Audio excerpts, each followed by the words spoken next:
यहाँ यो चाहिँ सिन्धुपाल्चोक इन्द्रावती 10 नम्बर वडा उयो डाँडा गाउँ हैन। अनि यो डाँडा गाउँमा हेर्दै थिएँ मैले, यहाँ चाहिँ विकासका कामहरू जस्तो यो जिआई पाइपहरू देख्नुहुन्छ नि, यहाँ दुईटा जिआई पाइप यहाँ छ। यो चाहिँ लिफ्टिङको खानेपानी आयोजना, एउटा 2 करोडको, एउटा 10 करोडको रहेछ। 10 करोड चाहिँ जापानिज सहयोग, 2 करोड चाहिँ नेपाल सरकारबाटै बनेको रहेछ। यो तल खोलाबाट लिफ्टिङको लागि ल्याएको रहेछ, लिफ्टिङ खानेपानी यो बत्तीबाट।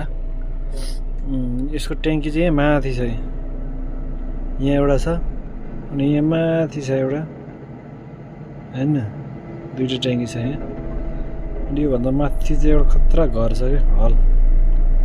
अनि यो चाहिँ नमुना बस्ती पनि हो यहाँ। अन्तिममा यहाँ अब सबै कुरा सिँचाइ खानेपानी सबै आइसकेको रहेछ। अहिले चाहिँ यो बाटो बनाउने कारणले यो खानेपानी समस्या नभए यहाँको लगभग धेरै कुरा बाटोको चाहिँ अभाव रहेछ। बाटो चाहिँ राम्रो हुन्छ, अब बाटो पनि लगभग पिच हुने तर्खरमा छ यो बाटो,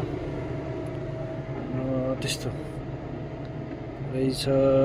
ल राम्रै कामहरू भएको रहेछ इन्द्रावती 10 नम्बरमा।